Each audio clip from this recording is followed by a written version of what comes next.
Hey, how's it going, guys, and welcome back. So one of you guys linked this article to me titled "The Pokemon Company Experiences Stunning Multi-Billion-Dollar Increase in Revenue." And this sort of topic, when it comes to, Pokemon increasing in size or getting more money, is always interesting because you have the people on one side that argue Pokemon's fine, look how much money they're making. And then you have people on the other side that argue, well, Pokemon is making more money, but it's also having a dip in quality with its products. And I sort of exist in that camp a little bit. With a lot of the times I feel like Pokemon's really like min-maxing certain things, like minimum effort or minimum, resources put into something with maximum profits. And that's not necessarily the most consumer-friendly thing to do. Now, this isn't like a, oh, Pokemon sucks video in any means. I actually think that there's a good chance a lot of the revenue is coming from other aspects besides just the mainline games. You have, like, Pokemon is a multifaceted, company. There's so many different aspects to it. There's merchandise. There's a rise in the trading cards. Pokemon Go, even though Pokemon Go is kind of, dying off, it still makes tons of money.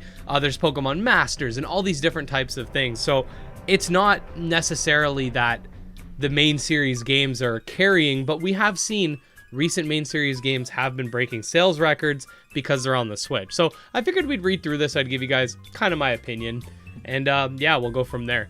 So a recent financial report reveals that the Pokemon Company has experienced a multi-billion-dollar increase. A business behind one of the most iconic pop brands of all time, the Pokemon Company International, is seeing record profit growth in the billions of dollars.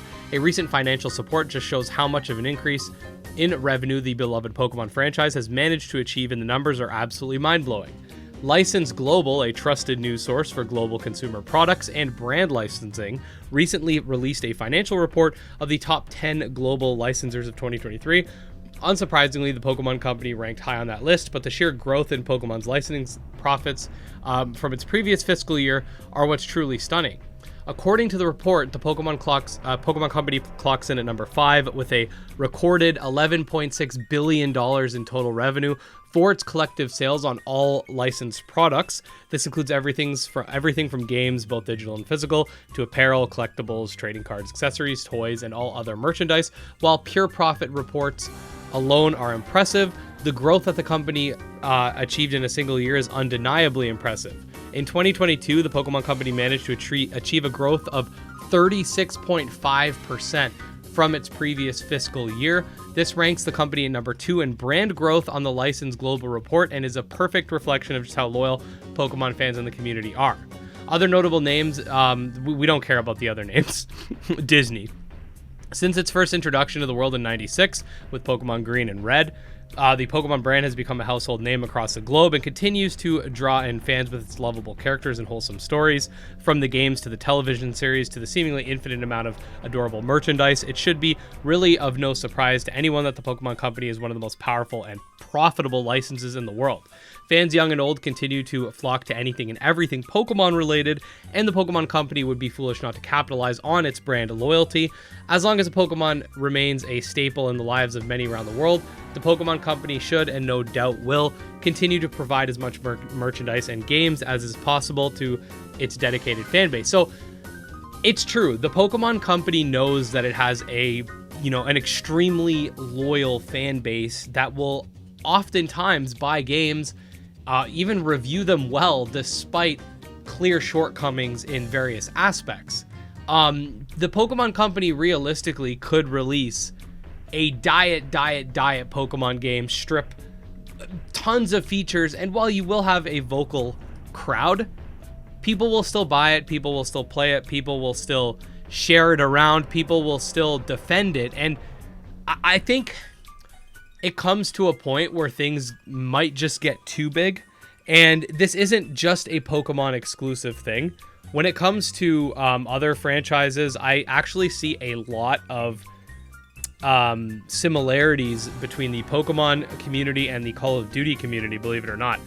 The recent Call of Duty games are criticized for stripping a lot of features, making decisions that the fans don't like, min-maxing profits, doing whatever they can to put as little as they can into a game.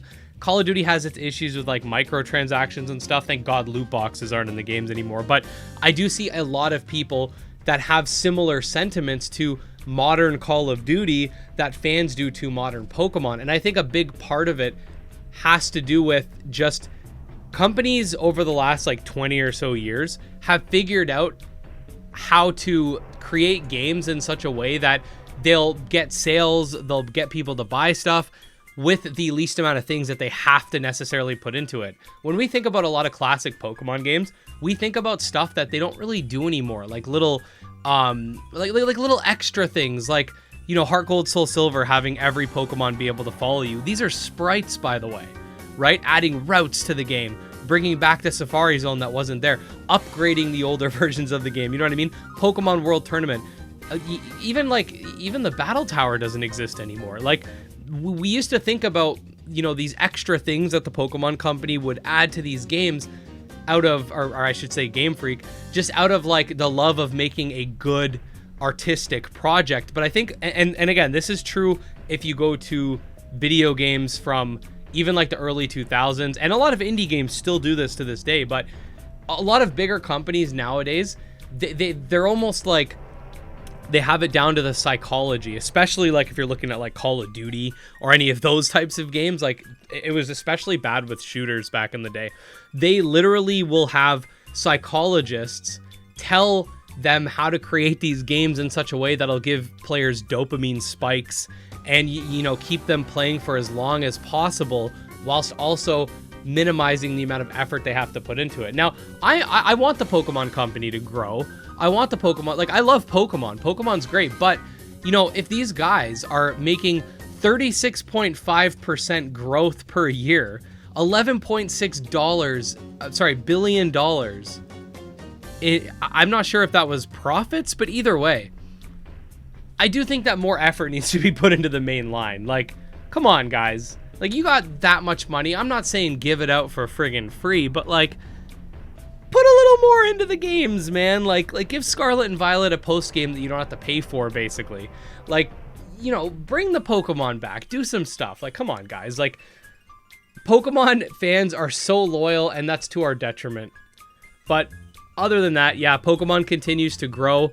Hopefully the games do eventually improve. I feel like if they continue to put out games that are extremely buggy and have issues and lack content, eventually people are going to stop buying them. Might not happen today, might not happen tomorrow. Give it 10, 15 years when like the nostalgia kind of wears off for a lot of people, and you're going to have a generation of fans that aren't as nostalgic for, you know, Gen 7, Gen 8, Gen 9, because, you know, let's say when they were kids, these games came out, but they didn't have those special little things that the old Pokemon games do. So I do think that we're going to get to a point where things are going to have to change. But for now, they're making tons of money. What do you guys think of that?